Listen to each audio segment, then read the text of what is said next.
Good morning dear student. आज की class में हम लोग सॉल्व करेंगे IERT एंट्रेंस एग्ज़ाम 2016 में पूछे गए केमिस्ट्री के क्वेश्चंस को।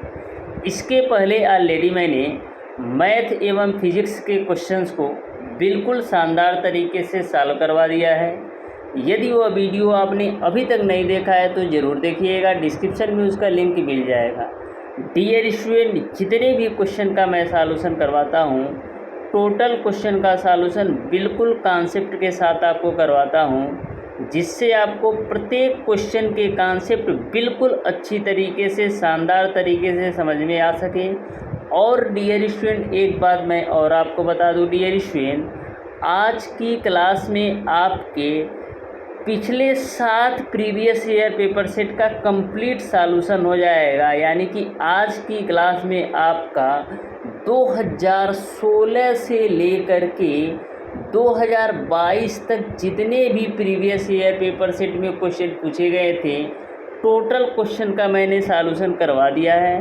तो डियर स्टूडेंट, यदि अभी तक आपने प्रीवियस ईयर पेपर सेट का सॉल्यूशन नहीं देखा है तो ज़रूर देखिएगा, डिस्क्रिप्शन में उसका लिंक मिल जाएगा।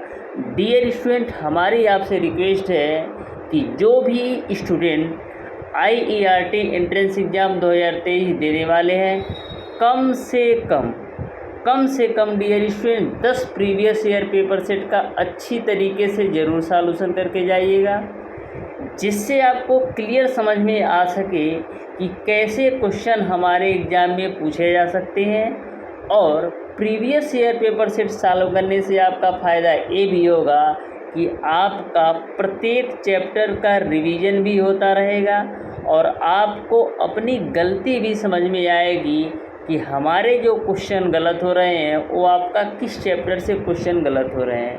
तो हमेशा ध्यान में रखिएगा, कभी भी प्रीवियस ईयर पेपर सेट का सॉल्यूशन करने बैठिए तो हमेशा आपको टाइमर के साथ बैठना है। यानी कि अपने मोबाइल या घड़ी में 3 घंटे का टाइम सेट कर दीजिए। उन 3 घंटे के अंदर टोटल 75 क्वेश्चन का सॉल्यूशन करने का प्रयास कीजिए और लास्ट में आप खुद को चेक कीजिए कि इन 75 क्वेश्चन में कितने क्वेश्चन मैं सही कर पा रहा हूँ और कितने क्वेश्चन गलत हो रहे हैं। यदि हमारे क्वेश्चन गलत हो रहे हैं तो किस चैप्टर से गलत हो रहे हैं। जिस चैप्टर से आपके क्वेश्चन गलत हो रहे हैं उसको आप 1 से 2 बार इस तरीके से पढ़ जाइए, जिससे आने वाले next previous year paper set में उस चैप्टर के क्वेश्चन में किसी भी प्रकार की गलती ना हो। तो हमारी बातें डियर स्टूडेंट आपको अच्छी तरीके से समझ में आ गई होंगी। तो स्टार्ट करते हैं डियर स्टूडेंट आज की क्लास को। तो क्वेश्चन नंबर 51 आपका डियर स्टूडेंट इस प्रकार से है, निम्न में से किसकी कार्बन कार्बन दूरी सबसे कम है। कार्बन कार्बन दूरी सबसे कम किसकी है ये आपको बताना है। ऑप्शन नंबर ए आपको दे रखा है एथेन। तो एथेन का जो रासायनिक सूत्र होता है वो आपका होता है C2H6। दूसरा आपको दे रखा है एथीन। एथीन का रासायनिक सूत्र होता है C2H4। तीसरा आपको दे रखा है एथाइन। एथाइन का रासायनिक सूत्र होता है डियर स्टूडेंट C2H2 के रूप में। अब डियर स्टूडेंट, किसकी कार्बन कार्बन दूरी सबसे कम है ये आपका डिपेंड करता है S और P के संबंध से। C2H6 के बीच S और P में जो संबंध होता है वो आपका sp3 के रूप में होता है और C2H4 में जो संबंध होता है वो आपका sp² के रूप में होता है और जो C2H2 में होता है वो आपका sp के रूप में होता है। sp3 का मतलब ये है कि इसमें आपका C2H6 में 25% आपका S है और 75% आपका P है, क्योंकि 3 भाग आपका P है और 1 भाग आपका S है। तो 4 भाग की वैल्यू यदि आपका 100% है, यानी S की वैल्यू आपका 25% है और P की वैल्यू 75% है। उसी प्रकार से हम बात करें C2H4 में तो टोटल कितने भाग हैं, 2 भाग P के और 1 भाग S के, यानी टोटल 3 भाग हैं। यानी कि 3 भाग की वैल्यू आपका 100% है तो यस कितना आएगा, यस आपका 33 लेकर के आएगा और P आपका 66% लेकर आएगा। उसी प्रकार से यस इंटू P है, यानी यस की वैल्यू 1 है और P की वैल्यू 1 है, यानी कि दो रेशियो की वैल्यू आपका 100% है, यानी यस भी आपका 50% होगा और पी भी आपका 50% होगा। तो अब देख सकते हैं कि कार्बन कार्बन दूरी सबसे कम किसमें है, तो कार्बन कार्बन दूरी सबसे कम देख सकते हैं डियर स्टूडेंट आपका एथाइन में है, क्योंकि 50-50% का वेटेज है यस और पी में। इस तरीके से डियर स्टूडेंट क्वेश्चन नंबर 51 का ऑप्शन नंबर सी बिल्कुल राइट आंसर हो जाएगा। हमेशा ध्यान में रखिएगा, जिसमें बांडों की संख्या सबसे अधिक होगी उसमें कार्बन कार्बन दूरी सबसे कम होगा। जैसे आपका एथाइन है, एथाइन में ट्रिपल बांड होता है, और जो एथीन है उसमें डबल बांड होता है, जो एथेन होता है उसमें आपका सिंगल बांड होता है। तो सबसे ज़्यादा बांड किसमें है, एथाइन में, यानी एथाइन की कार्बन कार्बन दूरी सबसे कम है। इस तरीके से भी आप इस क्वेश्चन का आंसर दे सकते हो। क्वेश्चन नंबर 52 है आपका डियर स्टूडेंट, बायोगैस का मुख्य घटक है। तो जो बायोगैस का मुख्य घटक होता है वो आपका डियर स्टूडेंट मेथेन होता है। इस तरीके से क्वेश्चन नंबर 52 का ऑप्शन नंबर बी बिल्कुल राइट आंसर होगा। ऑप्शन नंबर ए बिल्कुल राइट आंसर होगा। बायोगैस का मुख्य घटक आपका मेथेन होता है। क्वेश्चन नंबर 53 आपका है, भोजन के उस संगठक का नाम बताइए जो शरीर को वृद्धि एवं मरम्मत के लिए अति आवश्यक है। तो शरीर के वृद्धि एवं मरम्मत के लिए जो अति आवश्यक है वो आपका प्रोटीन है। इस तरीके से क्वेश्चन नंबर 52 का ऑप्शन नंबर डी सही हो जाएगा। क्वेश्चन नंबर 53 का ऑप्शन नंबर डी सही हो जाएगा। क्वेश्चन नंबर 54 आपका है, लकड़ी का भंजक आश्वासन देता है। तो लकड़ी के भंजक आश्वासन से आपको क्या प्राप्त होता है। ऑप्शन नंबर ए आपको दे रखा है लकड़ी गैस, ऑप्शन नंबर बी आपको चारकोल दे रखा है, ऑप्शन नंबर सी आपको टार दे रखा है और ऑप्शन नंबर डी आपको ये सभी। तो लकड़ी के भंजक आश्वासन से डियर इसमें लकड़ी गैस भी मिलता है, चारकोल भी मिलता है और टार भी मिलता है, यानी ऑप्शन नंबर डी बिल्कुल राइट आंसर होगा। क्वेश्चन नंबर 55 है आपका डियर स्टूडेंट, पेट्रोलियम निम्न नाम से भी पुकारा जाता है। ऑप्शन नंबर ए आपका है पृथ्वी का तेल, ऑप्शन नंबर बी आपका है चट्टानी तेल, ऑप्शन नंबर सी आपका है खनिज तेल और ऑप्शन नंबर डी आपका है ए सभी। तो जो आपका पेट्रोलियम होता है डियर स्टूडेंट, पृथ्वी का तेल से भी जाना जाता है, चट्टानी तेल से भी जाना जाता है और खनिज तेल भी से भी जाना जाता है, यानी क्वेश्चन नंबर 55 का ऑप्शन नंबर डी सही हो जाएगा। क्वेश्चन नंबर 56 आपका है, किस यौगिक का कैलोरी मान सर्वाधिक है। ऑप्शन नंबर ए आपको दे रखा है CH4, ऑप्शन नंबर बी आपको दे रखा है C2H6 और ऑप्शन नंबर सी आपको दे रखा है H2 और ऑप्शन नंबर डी आपको दे रखा है C4H10।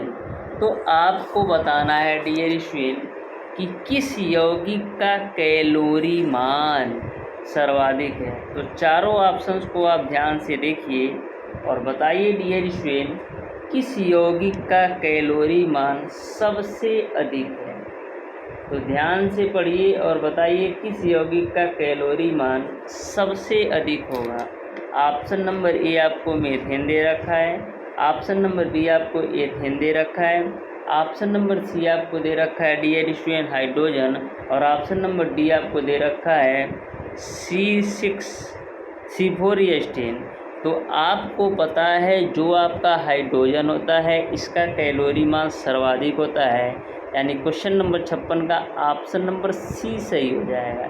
यदि पूछा जाए हाइड्रोजन का कैलोरी मान कितना होता है तो हाइड्रोजन का कैलोरी मान 150 होता है। इस तरीके से क्वेश्चन नंबर 56 का ऑप्शन नंबर सी सही हो जाएगा। क्वेश्चन नंबर 57 है आपका डियर स्टूडेंट, बायोगैस एक मिश्रण है। तो जो आपका बायोगैस होता है डियर स्टूडेंट उसमें मेथेन भी पाया जाता है, क्लोरीन भी मेथेन भी पाया जाता है, कार्बन डाइऑक्साइड भी पाया जाता है, हाइड्रोजन भी पाया जाता है और हाइड्रोजन सल्फाइड भी पाया जाता है, यानी कि क्वेश्चन नंबर 57 का ऑप्शन नंबर ए सही हो जाएगा। बायोगैस में मेथेन भी होता है, कार्बन डाइऑक्साइड भी होता है, हाइड्रोजन भी होता है और हाइड्रोजन सल्फाइड भी होता है, यानी क्वेश्चन नंबर 57 का ऑप्शन नंबर ए बिल्कुल राइट आंसर होगा। यदि आपसे पूछा जाए कि हाइड्रोजन सल्फाइड की गंध कैसी होती है तो हाइड्रोजन सल्फाइड की गैस डियर स्टूडेंट सड़े हुए अंडे की तरह होती है। क्वेश्चन नंबर 58 आपका है, आयनिक बंध बनता है। ऑप्शन नंबर ए आपका है दो धातुओं के बीच, ऑप्शन नंबर बी आपका है दो अधातुओं के बीच, ऑप्शन नंबर सी आपका है धातु एवं अधातु के बीच, और ऑप्शन नंबर डी आपका है इन सभी के बीच। तो जो आपके आयनिक बंध बनते हैं वो आपका धातु और अधातु के बीच बनते हैं। इस तरीके से क्वेश्चन नंबर 58 का dear student option number C बिल्कुल राइट आंसर होगा। क्वेश्चन नंबर 59 आपका है, जल का विद्युत अपघटन करने पर कैथोड पर गैस प्राप्त होती है। तो जब जल का आप विद्युत अपघटन करते हो डियर स्टूडेंट, तो कैथोड पर जो प्राप्त गैस है डियर स्टूडेंट वो आपका हाइड्रोजन है। इस तरीके से डियर स्टूडेंट क्वेश्चन नंबर 58 का ऑप्शन नंबर बी सही हो जाएगा। क्वेश्चन नंबर 60 है आपका डियर स्टूडेंट, पेयजल में क्लोराइड अशुद्धि दूर की जा सकती है। पेयजल में क्लोराइड अशुद्धि आप किस तरीके से दूर कर सकते हो? ऑप्शन नंबर ए आपका है फिटकरी से, ऑप्शन नंबर बी आपका ओजोन से, ऑप्शन नंबर सी आपका है नाइट्रोजन से, और ऑप्शन नंबर डी आपका है कोयले से। तो पेयजल में क्लोराइड अशुद्धि को दूर करने के लिए डियर स्टूडेंट हम फिटकरी का उपयोग करते हैं, यानी कि क्वेश्चन नंबर 60 का ऑप्शन नंबर ए बिल्कुल राइट आंसर हो जाएगा। यदि आपसे पूछा जाए डियर स्टूडेंट फिटकरी का रासायनिक नाम क्या है, तो फिटकरी का रासायनिक नाम डियर स्टूडेंट होता है पोटास एलम। फिटकरी का जो रासायनिक नाम होता है डियर स्टूडेंट वो आपका पोटास एलम होता है। वहीं पर यदि आपसे फिटकरी का रासायनिक सूत्र पूछा जाए तो फिटकरी का रासायनिक सूत्र होता है K2SO4 Al2SO4 का थ्रायस, Al2SO4 का थ्रायस इन2 का आपका होता है 24H2O। ये आपका फिटकरी का रासायनिक सूत्र होता है K2SO4 Al2SO4 का थ्रायस इंटू 24H2O। क्वेश्चन नंबर 61 आपका है, न्यूट्रॉन की खोज किसने की? तो न्यूट्रॉन की खोज चैडविक ने की था, यानी ऑप्शन नंबर क्वेश्चन नंबर 61 का ऑप्शन नंबर बी सही हो जाएगा। क्योंकि आपको मैंने एक ट्रिक बताया था, ईंट पगनाज यानी इलेक्ट्रॉन की खोज जे थॉमसन, प्रोटॉन की खोज गोल्डस्टीन और न्यूट्रॉन की खोज चैडविक। क्वेश्चन नंबर 62 है आपका डियर स्टूडेंट, 3 मोल नाइट्रोजन परमाणु की मात्रा होगी। 3 मोल नाइट्रोजन परमाणु की मात्रा होगी, तो 1 मोल नाइट्रोजन की मात्रा किसके बराबर होती है? 1 मोल नाइट्रोजन की मात्रा 14 ग्राम के बराबर होती है, तो 3 मोल 42 ग्राम के बराबर होगा, यानी कि क्वेश्चन नंबर 62 का ऑप्शन नंबर ए सही हो जाएगा। क्वेश्चन नंबर 63 आपका है, 32 ग्राम गंधक में कितने अणु होते हैं?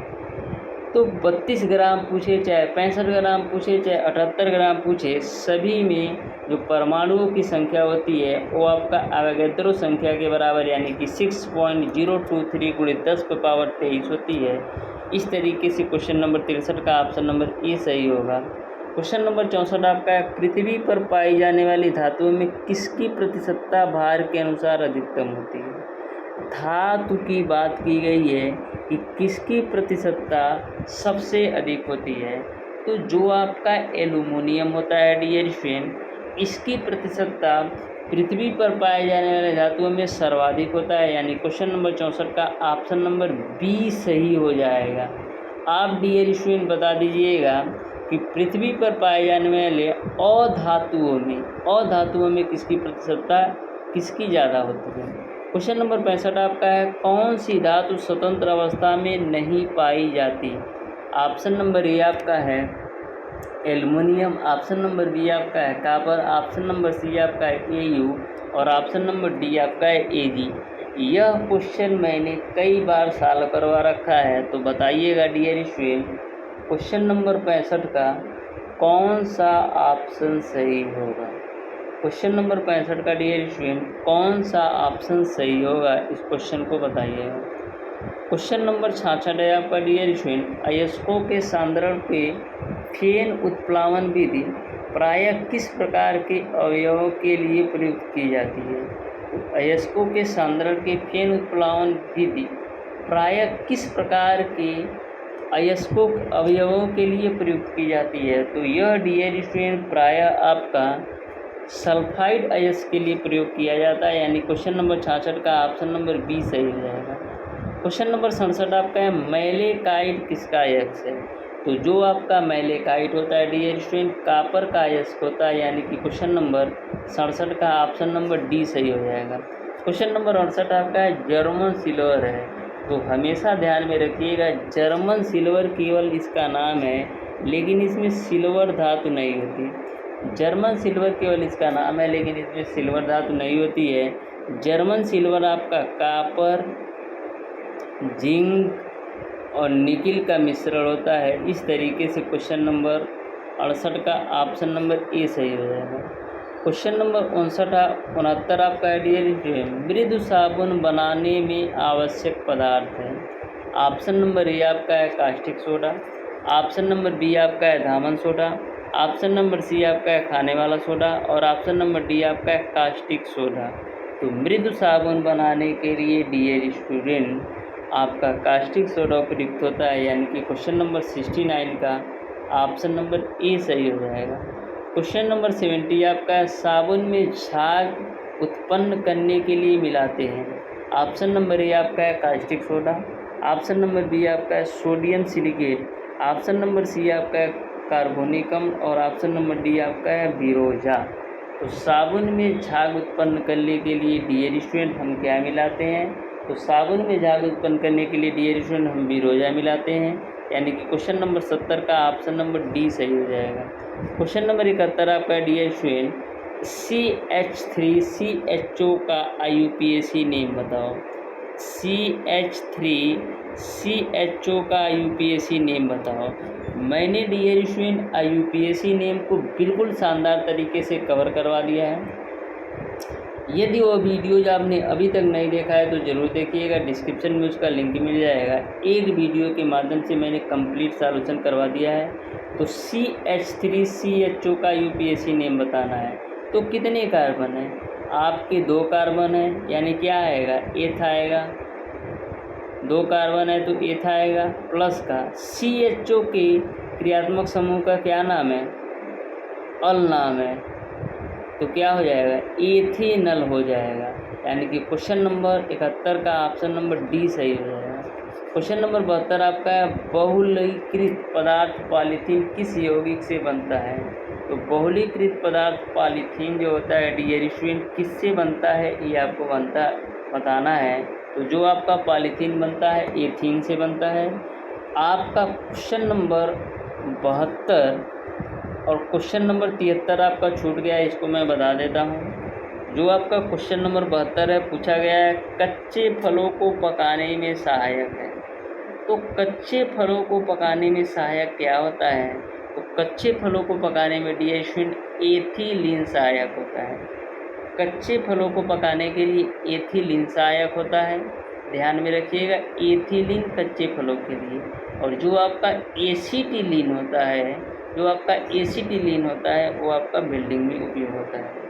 क्वेश्चन नंबर 74 है आपका 73 है आपका डियर स्टूडेंट जल से क्रिया करने पर कौन सा यौगिक एसिटिलीन गैस बनाता है? तो जल से क्रिया करने पर कौन सा यौगिक एसिटिलीन गैस बनाता है? तो जल से क्रिया करने पर जो आपका dear student calcium carbide ethylene gas बनाता है, यानी कि क्वेश्चन नंबर 73 का भी ऑप्शन नंबर डी सही हो जाएगा। तो 72-73 भी आपको समझ में आया होगा। क्वेश्चन नंबर 75 है आपका डियर स्टूडेंट वह संख्या जो यह प्रदर्शित करती है कि किसी पदार्थ के विलयन के 1 लीटर में इस पदार्थ के कितने ग्राम तुल्यांकी भार घुले हैं कहलाती है, ये आपको बताना है। वह संख्या जो यह प्रदर्शित करती है कि किसी पदार्थ के विलयन के 1 लीटर में इस पदार्थ के कितने ग्राम तुल्यांकी भार घुले हैं कहलाती है। तो यह डियर स्टूडेंट आपका क्या कहलाती है, इसका भी आंसर आप लोग कमेंट बॉक्स में कमेंट करके जरूर बताइए। तो डियर स्टूडेंट आज की क्लास को यहीं तक रखते हैं। आपको 2 चीज़ें बताना है। पहला तो आपको ये बताना है कि पृथ्वी पर पाए जाने वाली अधातुओं में किसकी प्रतिशतता ज़्यादा है। दूसरा आपको क्वेश्चन नंबर 75 बताना है।